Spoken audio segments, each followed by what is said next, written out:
Greetings one and all, my name is Lancer and welcome to a new reaction series. It's been a while since I've done one of these for anime. I'm pretty sure the last thing I did anime-wise was for My Hero Academia Season 6 earlier this year. As we were coming towards the end of this year, I decided, you know what, I want to do a new reaction series. And not necessarily to something new, but maybe to something that has already come out. And in this case, it's one I've already watched, but it has been a good while since I've revisited it. And what series is that? Well, I mean, obviously, title and thumbnail give it away, but today we are going to be going through Fate Zero, a show that I have referenced a lot throughout the course of this channel, through my many different reviews and everything, as sort of just like a cornerstone of my anime journey. Now, it's kind of cheesy and whatnot for me to say, but this show, it changed my life. It genuinely did. Because for the longest time, it's like, I've been an anime fan, it's like I've watched stuff, but it wasn't until I watched Fate Zero where, I don't know, something just snapped and awakened in me. I was like, holy shit, this is what the medium is capable of. Anime can be this good? Like, obviously, I've watched Dragon Ball Z, but like that's like my kid side, like the big ooga booga action. But this is, it took me back to when I first watched Death Note, which gave me obviously the similar feelings. But unlike Death Note, this had not only like the intrigue and the drama, but like the action side as well. Now, for those of you who may not be familiar with Fate Zero or the Fate genre in general, Fate is a series that spans a multitude of different shows and spin-offs and everything. I'm sure many of you are probably familiar with the gacha game Fate Go, or Fate Grand Order, which also has its own many different anime and movie adaptations, but this is the one that started it all for me. And if you're gonna get into Fate, this is where you should start. I don't care what anyone else says. If you're gonna just consume the anime, watch Fate Zero. And honestly, if you don't want to go into the massive whole series, just watch Fate Zero and don't watch the rest. I mean, watch Unlimited Blade Works, watch the Ufotable adaptations. Fate Zero, Unlimited Blade Works, Heaven's Feel, it's all good shit, but for me, Fate Zero is still, to this day, it's still my number 2. For the longest time, it was number 1, but of course it was still because it was very fresh and I was going deep into the Fate lore. But you know, I've sort of bounced back. I've been doing a lot more Dragon Ball stuff lately, obviously because of the channel. In the early days, I did do a Fate video that still sees numbers these days, that being my Fate tier list, in which I ranked everything Fate that I had watched. When it comes to Fate Zero, this is going to be my 4th rewatch of the show. But I mean, my 3rd rewatch was, I think, like 2 years ago now. I did try to watch it again, I think like at some point last year. I didn't get like right into it and I got distracted, so it's been a good amount of time since I have visited the Fate show. And this all sparked mainly because I was doing a video that you're gonna see coming out this weekend that was Fate Zero related, so, and that kind of had me go back in my mind being like, oh yeah, Fate Zero, so this is gonna be pretty long. I mean, not as long, because obviously we're not waiting week to week for this. I still don't know how I'm gonna do the schedule for it. It's definitely gonna be multiple episodes a week, because this is a fairly longer show. It's 25 episodes. If this is your first time ever experiencing Fate Zero, well, first of all, you should go and watch the original show. You can find it on Crunchyroll, Netflix. Oh yeah, and of course, I am going to be watching it in the English dub, because for me, English dub of Fate Zero, it's up there, man. It's one of the best dubs, period. Just because we got Matt Mercer as Kiritsugu Emiya, we got Crispin Freeman as Kirei Kotomine, Jameson Pierce, David Vincent, Kerry Waldron. Oh my god, it was this show that introduced me to so many amazing dub voices. It's the show that sparked my love and what made Crispin Freeman my favorite dub voice, period. But either way, this intro has gone on long enough. We will discuss more of my history with Fate and whatnot as we go further and further into this series. But without further ado, let's just get right into the first episode. What a journey this is gonna be. Holy. Oh man, the music. This is also the first series that really introduced me to Yuki Kaidra's music, because unlike fake Ufotable fans who watched Demon Slayer before Fate, I watched Fate in its entirety before Demon Slayer, man. Ah, the GOAT, man. Your child has been born. Oh, I'm just gonna be smiling this whole time. Elia and Eris. She has your eyes too. Does she? She pretty much just looks like her. I will be the cause of your death. When I came to know your ideals, I made your wish my own. You made me who I am today.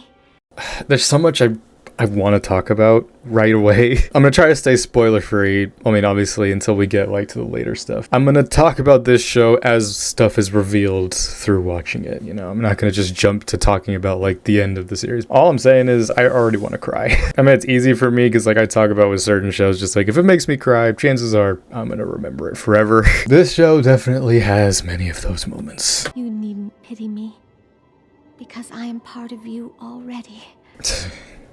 So, In more ways than one. None. Oop. I mean, you can't see it, but I have that on the back of my phone as well. 8 more years, and your fight will come to an end. And our ideal will become reality. The Holy Grail will save you. I'm certain of it. Holy Grail. Dude, I'm already about to cry. What is wrong with me? Granted, this is the first time, obviously, I'm watching it, like, on camera and whatnot. And like I said, it's been at least 2 years since I've gone through this story again. We're barely 2 minutes in.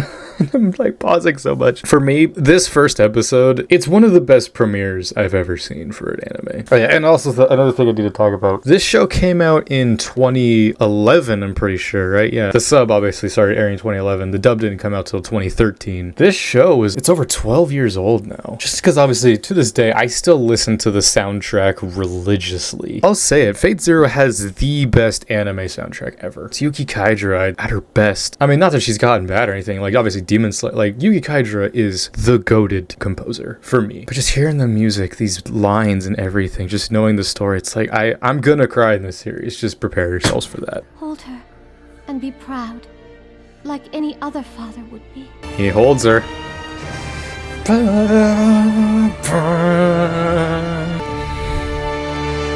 Fate Zero, let's fucking go. This is gonna be such a journey. 3 years ago. Command seal? Yes. The mark identifies you as a participant in the Holy Grail War. A stigmata. Every scene. Okay, I gotta shut up for this because this is huge lore. It is highly unusual for someone like you, who has no connection to magic whatsoever, to be chosen to participate. I still find it strange to command the summoned spirits of ancient heroes to fight as familiars. You miss this scene, you miss the entire franchise. I mean, you say that with every Fate series, because they always have the one scene where it's just like, oh yes, the Holy Grail War, blah blah blah. I'm just gonna assume that most people watching this are at the very least familiar with Fate. Again, I should specify, because obviously the show isn't gonna talk about it really. The original Fate is Fate Stay Night, the visual novel, which came out in 2006, I believe? No, I think it was earlier than that. It was like 2004. And the Fate Stay Night was the original 3-path thing, which obviously is Fate Stay Night, Unlimited Blade Works, Heaven's Feel, which have all had their own many different adaptations. 2 out of the 3 were done by Ufotable, and the first one, while still fine, is not the greatest. But Fate Zero was written a lot later, and then adapted by Gen Urobuchi as the prequel, obviously, to Fate Stay Night, hence Fate Zero. But again, for a lot of people, myself included, this was the true introduction to Fate. I'm going into this just hearing these words, and at the time, though it was confusing, because I do remember vividly when I first started watching this show, I almost dropped it because I was like, I don't know what the fuck is happening. There's so many of these words that are just being said, but then there was that other side of me that was just like, but the action's so good, the art, so it's like, I'll stick with it, and then here we are now. Heroes from every age and nation will come back to life in the modern world, killing one another to vie for supremacy. There you go. Perhaps it's time we got to the point. Fuyuki's Holy Grail is far too powerful to ignore. It is an omnipotent wish-granting device. Who knows what disaster it could unleash, should it happen to fall into the wrong hands. I assume that the goal of my participation is to ensure Tokiomi Tosaka's victory, rather than to prevail myself. To achieve that goal, we will conduct ourselves in a manner that will maintain the appearance of us being enemies. You will be officially transferred from the church to the Mages Association, where you will become my student. For the next 3 years. Already. Do you have any questions for us, Kire? Oh, countless. One. I'm told that in the past, there were cases where command seals appeared on those whom you would never have expected. This is as it should be. Perhaps this ordeal will do him some good.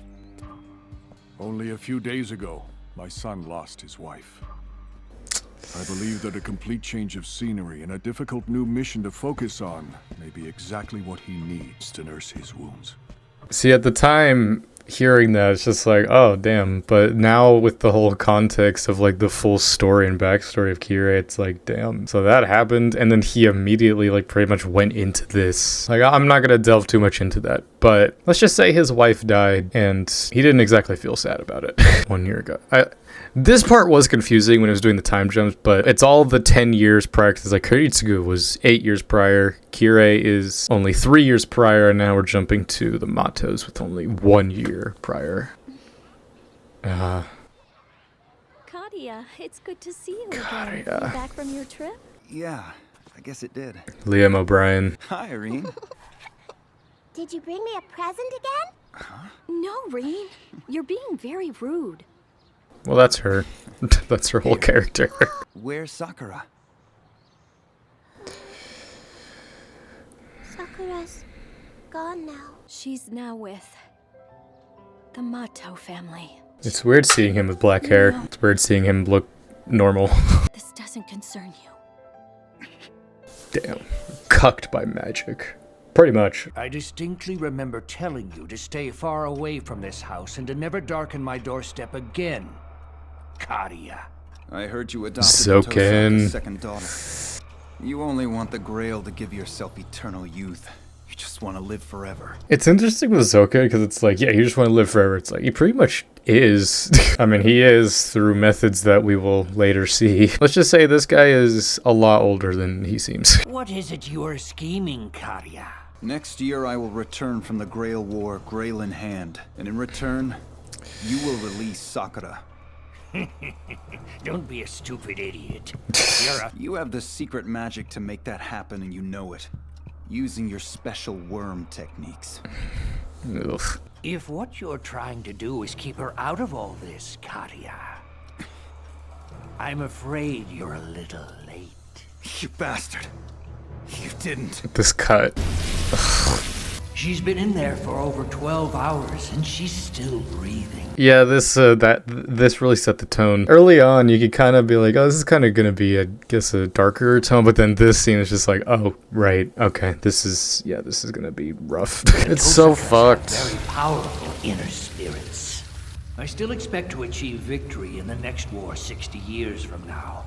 But should you somehow manage to retrieve the Grail in this war, all the better. What I love about Fate Zero especially, and especially the dub, is just the lingering on shots. That shot of just his side profile as he's talking. That does cause hell, obviously, for dubbing, because then it's like, how do you just gotta say that shit. It lets you breathe a little bit with the shots, that's why I love it. Who is it? A rather big problem. The eldest son of the Archibald family. Mm-hmm. A 9th generation mage. Cainith, El Malloy, Archibald. present day. In the world of mages, a long and distinguished lineage is everything. A student from this class submitted a fascinating paper to me yesterday. Huh? How wizardry should be in the new century. Even for you, Waver Velvet. I am very, very disappointed that one of my students would indulge in this moronic nonsense. Is that any way for a teacher to act? Reading my paper made him jealous and he couldn't handle it. Who voices him again? It's Damien something. I'll put it up on the screen. But he also voices Akaza in the dub of Demon Slayer. I mean, I don't normally partake in the dub of Demon Slayer because I don't like it that much. But Waver Velvet and Cainith Archibald, man. More to talk about in the future. Oh, I'm sorry. Are you all right? Kyle Herbay for no reason. Would you mind giving this to him when you go back to class? Okay, sure, why not? Yeah, take this very important package, random child. Cainith Archibald's preparing to fight in some kind of... I love this soundtrack, it's like Lost World. Once every 60 years, the Holy Grail appears in the city of Fuyuki. I kind of wish, I mean, they kind of delve into it and other stuff, but I kind of wish they would do like their own series covering the different Holy Grail wars, because this is the 4th one, and then obviously Fate Stay Night's the 5th. It's like there's still the 1st, 2nd, and 3rd ones. But isn't there something in the lore where it's like one of them like ended really quickly? It's kind of funny, just this little bit that we're in with this first episode, I'm already like remembering so much.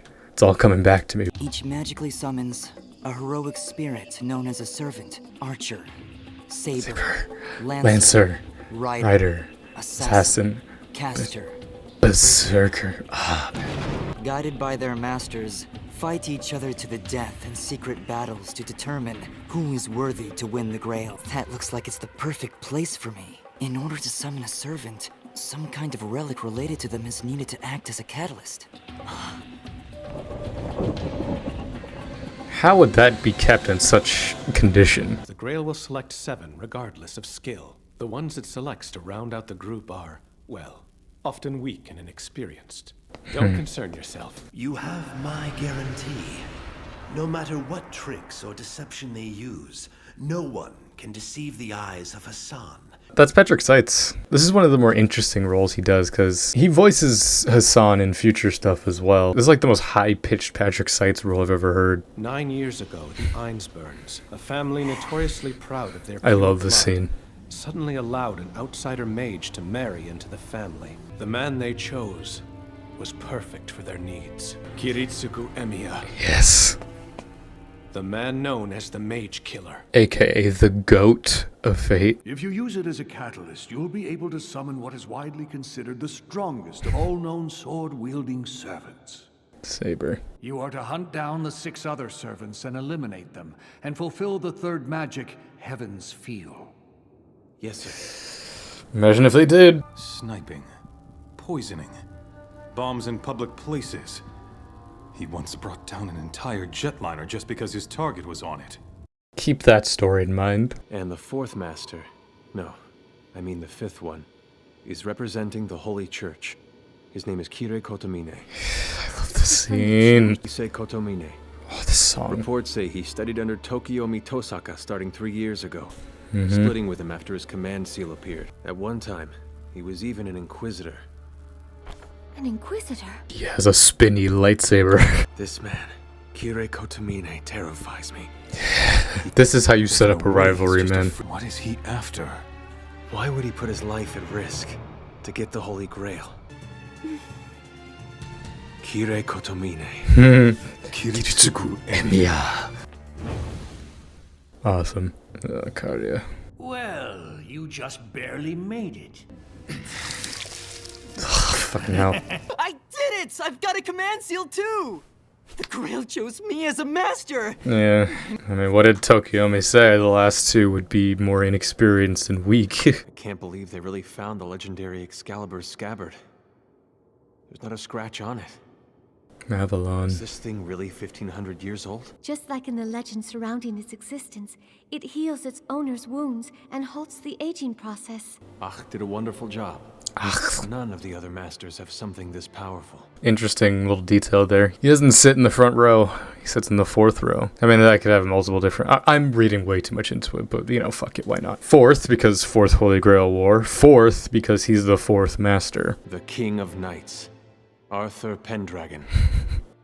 My own compatibility with him is a secondary concern. Him. Once he learns of your ideals, of your dream, he'll understand. Yes. I mean, you could summon Arthur Pendragon into another class. I mean, obviously, you wouldn't be aware of that. Little does he know the endless slew of sabers that exist out there in the world. I mean, there is a male saber. I'm jumping ahead. Kirei, can I depend on you? Huh? Will you promise to protect my father to the end? So many layers to that. Listen, Kirei. If you somehow get sloppy and because of that my father gets hurt or worse, I'll show you no mercy, got it? That big suitcase is far too heavy for you to carry alone. No, thank you. I'll carry it myself. There's a reason you're one of my favorite characters, Reed. The relic I made arrangements for finally arrived this morning. Have a look. What is it? A fossil of the very first skin shed by a snake on this world. How do you know that, though? Nah, Sakura. I forget that her hair isn't naturally purple. That took me way too... I think that was until like the 3rd rewatch where I was like, oh, I didn't notice that. Uncle Karya, you're turning into a different person, aren't you? Yeah, well, sorry. No, I don't have anyone I can call mom or sister. Grandfather said that I should just think of them like they never existed. Oh, that's so fucked up. It's kind of sad with Karya, 'cause it's like he has like the most pure motivation, I would say, out of everyone in this war. Does that mean I'll see them again? Yeah, you will. You have my word on that. Those eyes, man. Saw a little bit of that humanity in her. Oh, bro, here we go, man. Do I still remember this? I want you to add the affinity insanity to the servant you summoned today. Oh, dude, this is one of my most rewatched scenes, man. For the elements, silver Silver and iron. the foundation stone and the Archduke of Pax. And for my great master, I don't remember this part.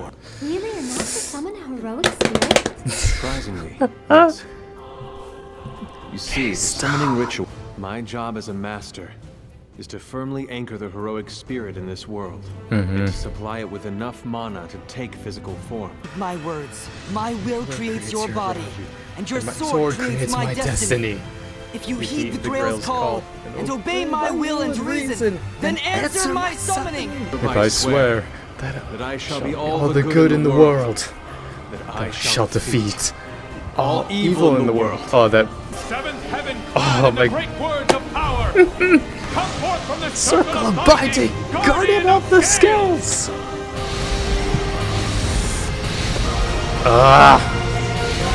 I always love servant summonings in Fate, man. Especially this one. Oh, the goat. I won't say his name just yet, though. Oh, speaking of the goat, man. Victory is ours.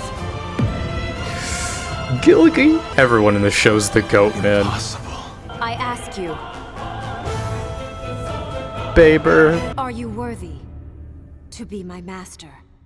I'm not, but he is. Oh, bonus honest counter at the end. Holy shit, man. What a journey this is gonna be, man. Y'all aren't even ready for this. Well, that was episode 1 of Fate Zero. The Summoning of the Servants. That, of course, is the longest episode. I mean, that's a theme going into future Fate stuff as well. It's like the first one's always like the longest one. There's a lot to set up, obviously. That scene at the end is absolutely like the best summoning sequence ever. Just because in like future Fate stuff, like the Fate Stay Night stuff, you don't really see any of them summoned. And each part of like the incantation like matches to like their characters. Like, you know, Kiritsu being like, I will defeat all evil in the world. Cardia doing the like insanity part. Guardian of the Scales. Oh man. I remember that part. I used to know that whole incantation by heart. I always loved to memorize the incantations in this. It does get a little slow, I will say, like in the middle-ish, like kind of like the 3/4 part. There was a little part of me that was kind of like, all right, come on. But that's just mainly because like this is the 5th or 6th time I've watched this episode. I guess this is kind of fitting. This is the 4th rewatch that I'm doing of this show, and this is, you know, the 4th Holy Grail War, you know? There's some poetry there. Oh man, it's hard to kind of look back and talk about like certain aspects of this without kind of talking about the show as a whole. I'm really trying to hold myself back. I mean, not only just talking about stuff in this show, but also just like the Fate Stay Night stuff. The reason Fate Zero is kind of just like so dark is just because, you know, again, Orobochi has that theme. He makes a lot of very dark stuff. I just keep saying that. Oh man, every aspect of this just has me such a giddy child. Yeah, now we go forward. There's a little more setup before we really get into the action stuff, but now we get into the servant stuff. Well, we saw 4 servants be summoned, and Kirei already summoned Assassin. We haven't seen 2 other ones yet. Well, I mean, we do. Don't jump ahead. Don't start talking about stuff just yet. Obviously, I'm going to be kind of bulk recording a lot of these ones, so I do really want to jump into the next episode, but since this obviously is the first episode, this one's going to be the longest. You know, a couple stuff I want to talk about here. Even though I may not be talking a whole lot throughout the course of the episode, obviously there's going to be a lot more once we get to like a lot of the action side and the servant interaction. This is going to be an awesome series to go through again, man. And I hope you all enjoy it. This was my reaction to the first episode of Fate Zero and the start of what will be a long journey covering all of Fate Zero, all 25 episodes. Again, not so sure about how I'm going to do the release schedule for these. I'll see how I do these first couple episodes. Either way. Hope you guys enjoyed this. Join me next time for episode 2 of Fate Zero, as well as everything else that'll be coming out in the time in between. So until next time, I'm Lancer. Thanks for watching.